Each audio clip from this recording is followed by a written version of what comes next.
ইরানের সঙ্গে ফলপ্রসূ আলোচনায় হামলা স্থগিত করলেন ট্রাম্প।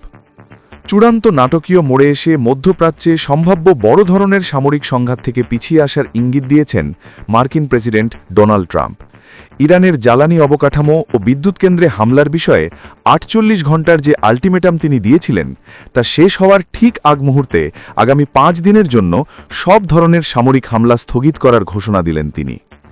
আজ সোমবার দুপুরে নিজের সামাজিক মাধ্যম ট্রুথ সোশ্যালে এক পোস্টে ট্রাম্প বলেন, গত ২ দিনে ইরান ও যুক্তরাষ্ট্রের মধ্যে শত্রুতা চিরতরে অবসানের লক্ষ্যে অত্যন্ত ফলপ্রসূ ও গঠনমূলক আলোচনা হয়েছে।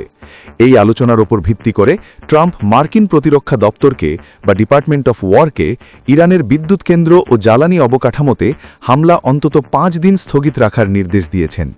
তবে তিনি সতর্ক করে বলেন, এই স্থগিতাদেশ চলমান বৈঠক ও আলোচনার সফলতার ওপর নির্ভরশীল। খবর বিবিসির। বড় অক্ষরে ট্রাম্প পোস্টে লেখেন, আমি অত্যন্ত আনন্দের সঙ্গে জানাচ্ছি গত ২ দিনে যুক্তরাষ্ট্র ও ইরানের মধ্যে আলোচনা হয়েছে। এতে মধ্যপ্রাচ্যে আমাদের শত্রুতাপূর্ণ কর্মকাণ্ড সম্পূর্ণ ও চূড়ান্ত সমাধানের বিষয়ে অত্যন্ত ইতিবাচক ও গঠনমূলক আলোচনা হয়েছে। ট্রাম্প আরও বলেন, কিন্তু এই গভীর, বিস্তৃত ও গঠনমূলক মেজাজ ও সুর বিবেচনা করে আমি প্রতিরক্ষা বিভাগকে আগামী ৫ দিনের জন্য ইরানের বিদ্যুৎ কেন্দ্র ও জ্বালানি অবকাঠামোতে সব ধরনের সামরিক হামলা স্থগিত রাখার নির্দেশ দিয়েছেন। এই আলোচনা সপ্তাহ জুড়ে চলবে, তবে এটি চলমান বৈঠক ও আলোচনার সফলতার ওপর নির্ভর করছে। এই বিষয়টির দিকে মনোযোগ দেওয়ার জন্য আপনাদের ধন্যবাদ।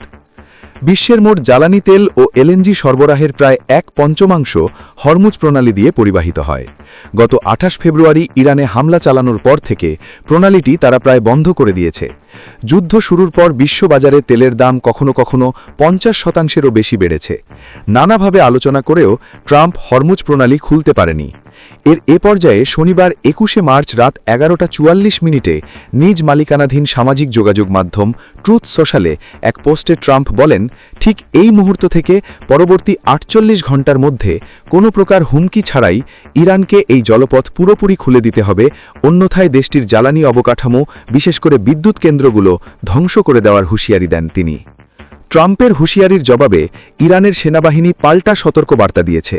তারা বলেছে, অঞ্চলে মার্কিন ও তাদের মিত্রদের মালিকানাধীন জ্বালানি ও পানি বিশুদ্ধকরণ স্থাপনাগুলো তাদের হামলার লক্ষ্যবস্তু হতে পারে। এ ঘটনায় আইআরজিসি বিবৃতি দেয়।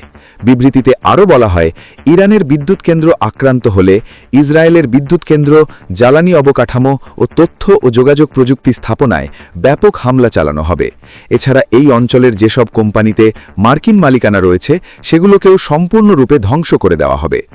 পরে ইরানের পররাষ্ট্রমন্ত্রী আব্বাস আরাগাচ্চি বলেন, তেহরান কেবল সেই সব দেশের জাহাজের ওপর বিধিনিষেধ আরোপ করেছে যারা ইরানের বিরুদ্ধে হামলায় জড়িত। অন্য দেশের জাহাজ চলাচলে সহযোগিতা করা হবে বলেও তিনি জানান।